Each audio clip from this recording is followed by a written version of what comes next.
Olá, tudo bem? Você sabe como funciona o direito de sucessão? Nesse caso aqui, a sucessão hereditária? Primeiramente, é necessário entendermos que entendemos que a sucessão hereditária nada mais é do que o processo a ser realizado após o falecimento daquele que deixou bens e herdeiros. Devemos analisar cada caso de maneira individual, pois cada caso terá sua particularidade. Quais são os tipos de herdeiros? Bom, temos aqui os herdeiros necessários, que são aqueles que têm direito à parte legítima da herança, sendo os descendentes, sendo filho, neto e bisneto. Os ascendentes, pai, avô e bisavô. E o cônjuge? Há também os herdeiros facultativos, que são aqueles que podem ser privados da herança, bastando que o falecido tenha deixado algum testamento, onde não os contemple ou que os exclua de sua herança.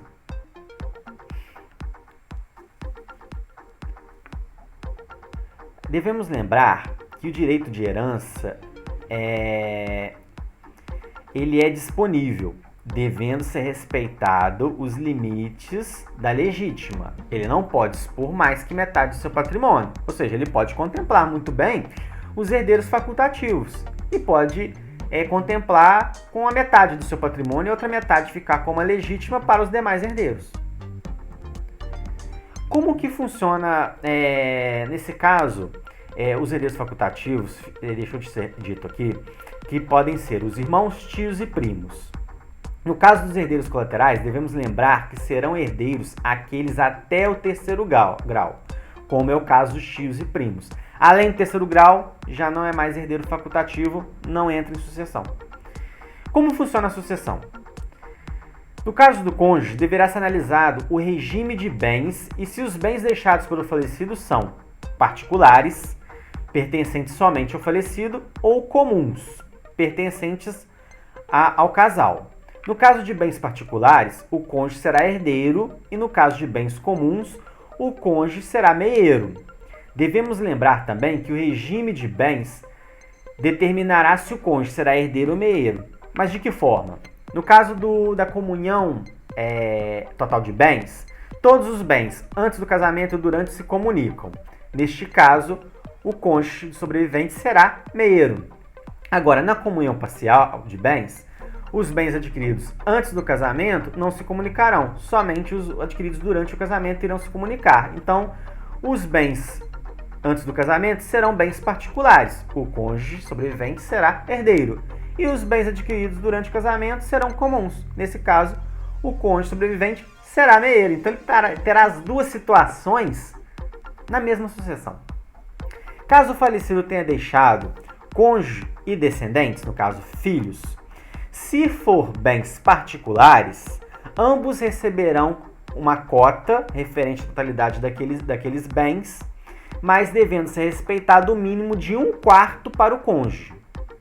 Caso sejam bens comuns, o cônjuge receberá a sua meação, a metade, e a outra metade será dividida em cotas iguais para os descendentes. Caso o falecido não tenha deixado filhos, ou seja, descendentes, e nem ascendentes, o cônjuge receberá a totalidade da herança. Caso ele não tenha deixado descendentes, mas tenha deixado ascendentes e cônjuge, o cônjuge irá concorrer com os ascendentes. E caso o falecido não tenha deixado ascendentes, nem cônjuges, somente descendentes, filhos, os filhos irão herdar a totalidade da herança em cotas iguais. Agora, se houver deixado apenas ascendentes, os bens irão para os seus ascendentes. Quando houver algum descendente pré-morto, ou seja, o que é o descendente pré-morto? É aquele filho do falecido que já faleceu. Imaginemos que o falecido deixou 3 filhos e um já tenha falecido. E esse que faleceu deixou 3 netos. Esses 3 netos irão concorrer referente à sua cota. Então, é a cota de 1/3 para cada filho. E aquele filho pré-morto, os seus netos irão dividir ali 1/3. Os 33% virarão praticamente 11% para cada um. O cônjuge sobrevivente irá concorrer na sucessão com os ascendentes de primeiro grau, no caso, os pais do falecido. em cotas iguais, ou seja, se tiver pai, mãe e o cônjuge, cada um receberá um terço. Se tiver apenas a mãe e o cônjuge, cada um receberá metade. Agora, se forem ascendentes de segundo grau, ou seja, os avós do falecido, o cônjuge ficará com metade e a outra metade será dividido entre aqueles ascendentes.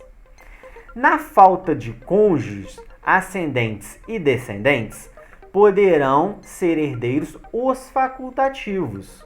No caso, os colaterais, como irmãos, tios ou sobrinhos, desde que não haja nenhum testamento ou causa que impeçam de serem herdeiros facultativos. Nesse caso, é o último caso, é o extremo. Eles serão sim herdeiros. E por derradeiro, caso o falecido não tenha deixado herdeiros, a herança poderá ser declarada jacente e em seguida ser declarada vacante e ser direcionada para o Estado. Bom, esse vídeo vai ficando por aqui. Espero que tenham gostado. Até o próximo vídeo e tchau!